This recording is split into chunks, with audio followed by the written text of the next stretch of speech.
Welcome to the Perspectives on Healthcare podcast, where members of the medical community from different roles, venues, and locations share their unique perspectives on quality healthcare, its future, and how to improve it. Now, from the Your Keynote Speaker studio in Pittsburgh, Pennsylvania, here is your host, Rob Oliver. Thank you, and I appreciate you being with me today. My guest is Carter Williams. He is from Missouri. He is a member of Generation X, and he is a venture capital investor. And we're going to find out more about what that exactly means as we move forward. But in the meantime, Carter, welcome to the podcast. Yeah, thank you for having me. Absolutely. So tell me a little bit about yourself and your role in healthcare, please. So I'm an engineer by training. I spent about 15 years at McDonnell Douglas and Boeing managing research and development on some of the sort of leading edge things inside of Boeing Phantom Works. And so big on the aerospace side, and then moved into did a startup in the early days of IoT, Internet of Things, focused around building controls and energy, which we successfully sold to Johnson Controls in 2008. And then since then, I've been working, we started iSelect, which is focused on both ag tech and health tech investing. And then very specifically, we're aimed at what we call food is health. And what we mean by that is that by improving the food system, we can improve health. And then on the healthcare side, by improving technology, we can understand what good health is. Some people are not sure whether the keto diet's a good thing, but by getting better data, maybe we can get a better understanding of what is proper health and what is not proper health. And so that's where we invest. Okay, so what drew you to the health market? There's a big step to me to go from kind of aeronautical engineering into investing in health tech. What helped you make that step? Okay, so one being in St. Louis. So St. Louis is the number one location on probably the face of the planet for commodity row crop genetics and understanding agriculture. So when we were looking at starting iSelect and investing and had that proximity, that was high on our list. And then WashU is based in St. Louis and is one of the top 10 universities on the healthcare side. And so as we think about venture capital, it is in one part, how do you manage technology, which is really where my expertise is. And my degree out of MIT was sort of focused around that area. And my career has been much more focused on how do you manage technology successfully. And then as we thought about the companies we would invest in, starting in St. Louis, we were focused on really where was St. Louis's strength. And there are other members of our team that are deeper on some of those topics. And then actually right now, probably 70-80% of our portfolio is across the entire United States. But that's how we started it. Okay. And then talk to me again about that concept that you mentioned, food is health. So are you talking about like nutritional supplements as a replacement for medicine, as a supplement to medicine, as a support for a healthy lifestyle that will keep people, healthier and out of the doctor's office? What does, when you say food is health, what does that mean? Yeah, so we spend 1.7 trillion on food in the United States. We spend 1.9 trillion on the healthcare cost of poor nutrition. So we eat the wrong things. We get diabetes, we get inflammation that leads to cardiovascular disease, we cause gut biome disruption, which leads to immune issues and other perhaps neurological diseases. And so what we think about is really around cardiometabolic health. So very specifically in the areas of sort of type 2 diabetes and we really see anybody who's even pre-diabetic as somebody who's already into a dangerous territory. And so as we think about it, we then go back to the food system and say, can we increase the nutritional density of the food system so that when you are eating what you would like to eat, that it is more protein, it is more omega-3s and omega-6s, and it's moving you into the macro and micronutrients that your evolution would prefer you to eat. And then on the healthcare side, what can we do to increase our understanding of the human system so that we can deliver health? And what do we even more specifically mean there is, in our world, if we fix food correctly, type 2 diabetes will principally go away, and you won't need to treat diabetes. We talk about health, which is really longevity and livelihood and feeling good without the need for clinical intervention. Okay. And that's sort of does that help answer the question? I think it does. And I'm thinking about it from this viewpoint. You're talking about people changing their diet so that the foods that they're eating are not taking them down the road towards diabetes. Now, I guess the question that I kind of have from that is, you talked about eating the foods that you like. And as you know, like I've got taste buds, and my taste buds really like chocolate, they like cake, they like ice cream. And how is it, are you able to answer those urges for sweets and unhealthy food? Is it a matter of having to just will yourself to eat things that are healthier and better for you? Or what does that process look like? Yeah, it's some combination of all the above. So traditionally, the attitude has been, well, just exclude these things from your diet and you'll be healthy. And there's certain truth to that. Sugar has an addictive behavior to it. And so there's an issue there. And then we've also, within the breeding of our crops, as we've increased yield, we have reduced the amount of protein in our crops and nutritional value. So several things are moving at once. So from an innovation standpoint, we would prefer that you be able to walk into the grocery store, purchase what you want to purchase, and not get diabetes. Okay.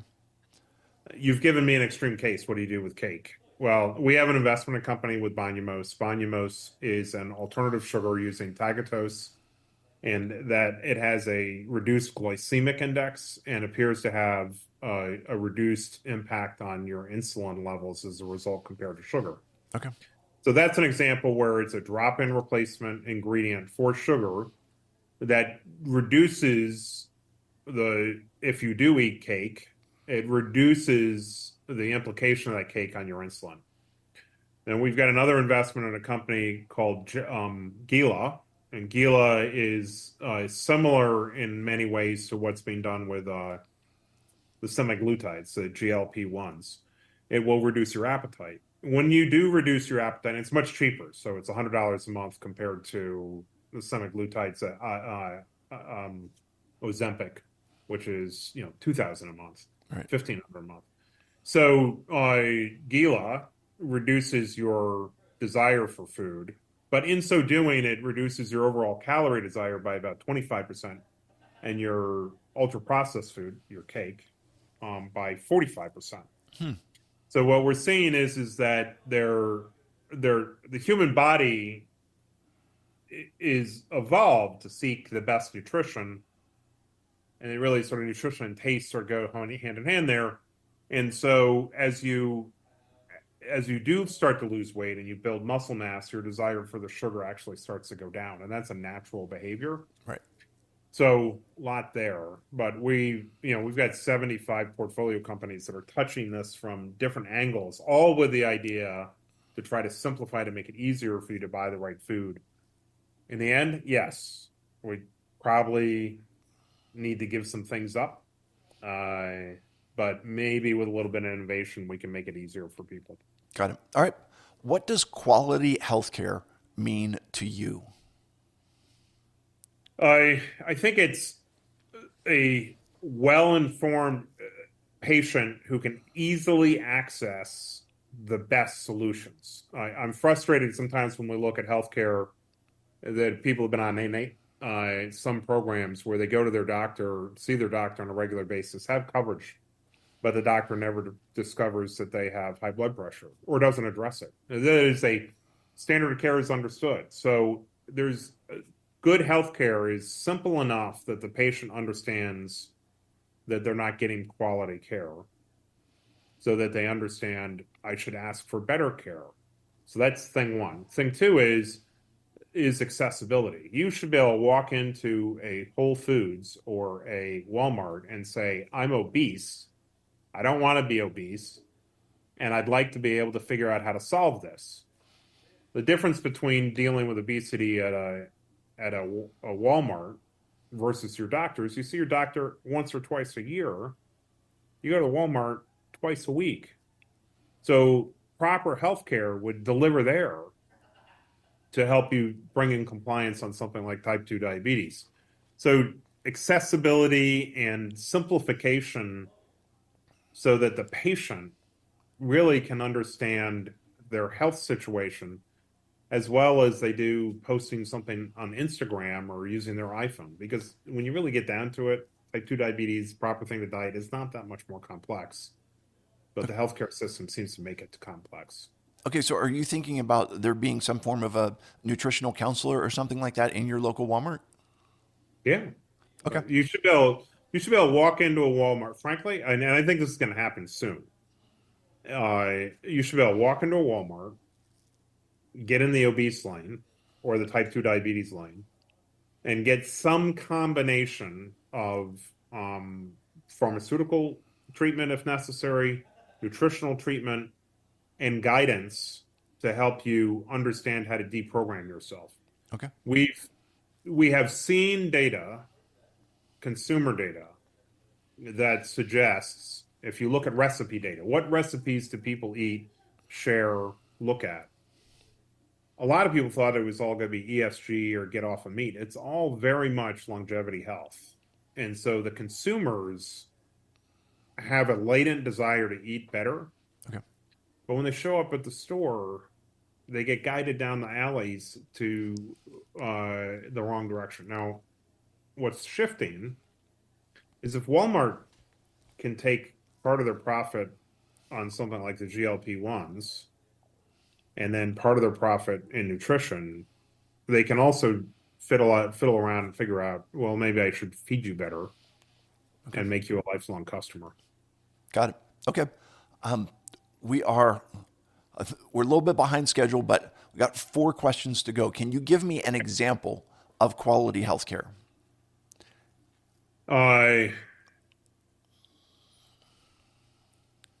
Well, it would be the example one that exists or one that we want. One that exists would be great, but I mean, let's go with what you want. Yeah, the quality healthcare would be 0 type 2 diabetes. That would be evidence of it, and they would be the very example that I give it. Sort of you walk into a Kroger or an HEB or Walmart, and they help solve your nutrition problems. Okay. What do you wish people understood about your role in healthcare? That we are uncovering the innovations that when people talk about healthcare, they say people aren't taking care of themselves. Their behavior problems. People don't care. I'm a doctor. I'm tired of the whole thing. What we're trying to do is we're coming up with innovations that make it so that people want to either change their behavior or correcting errors in the food system. Sugars, like, can we change sugars around in a fashion that makes it so that you don't need a lot of behavior change? And so innovation can take innovation is ultimately a deflationary force. It can improve the interaction with the patient so the patient can get better visibility on what the right answers are. And where there is a help to fix healthcare. The negative is it may displace the way healthcare is done today. And so there's a tension there. Okay. And what I'm assuming is most people would look and say, like, an investor is looking for some way to get the highest return on investment. And it sounds to me like, yes, there is investment in innovation, but there is a societal impact that drives what you're doing as much as there is the goal to, have a profitable business. Have I properly framed that? Yeah. I mean, in many ways, the way to really look at an entrepreneur, which we focus on, is how do you find the most talented people, and then you reward them through the fact that their companies are successful. When you deal with us and other people, it's a very thesis-driven kind of approach. But in many ways, we're saying let's use economics to get the best people to come forward and engineer the best solutions. And if they profit, they profit. Walmart, I think, for all the money the Walmart family, the Walton family has made, it represents, I think in the world, they have helped the economy by $14 trillion, and they've made $200 billion on that. So Right. $200 billion seems like a big number, but every single household's cost of living has gone down by $2,400 a month because of Walmart. So there are always going to be these sort of positive things, positive externalities from that. Okay. Our attitude is, let's find the smartest people that maybe they're a little profit motivated, maybe they're also thesis motivated, get them out in the game, and let's go build something. Got it. And thesis motivated meaning they've got a goal in Food is mind. health. Yeah. Okay. The people we work with are absolutely, totally focused on solving the food is health problem, without question. Got it. Okay. What excites you about the future of healthcare? I think we can take a huge chunk of cost out of healthcare in short order. Like in 20 years, I think we can eliminate type 2 diabetes from diet, which is probably 95% of type 2 diabetes.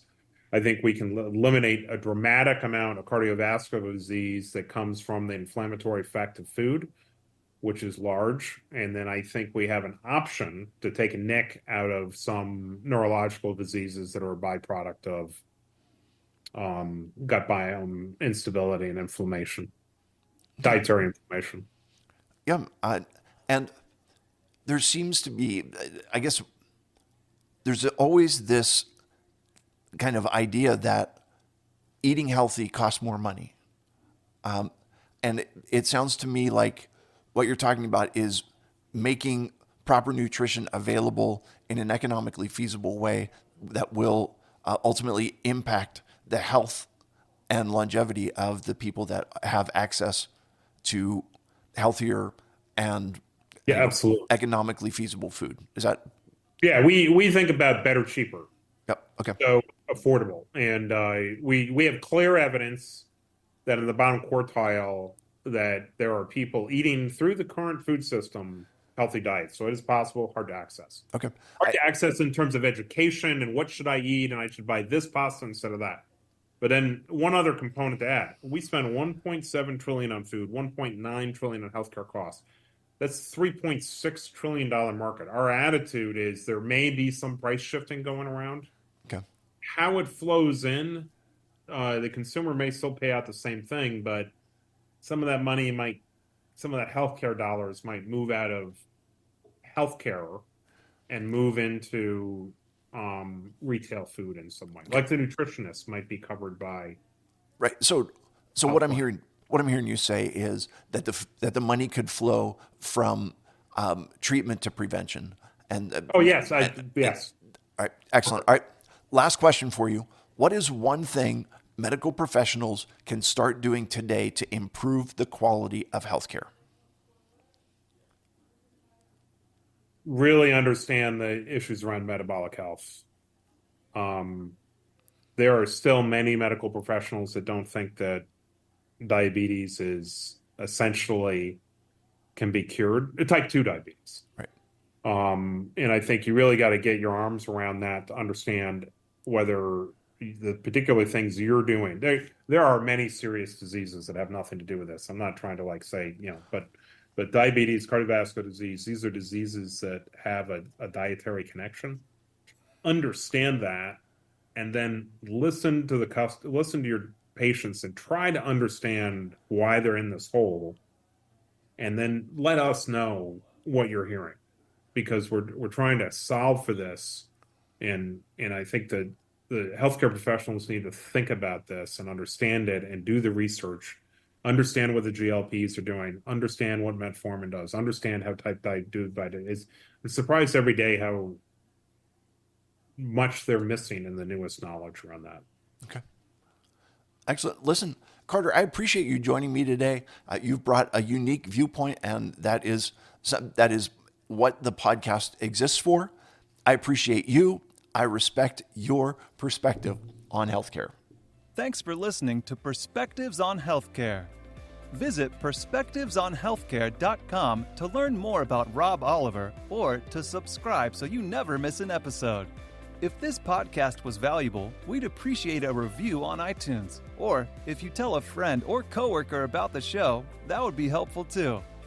Join us again next time for more Perspectives on Healthcare.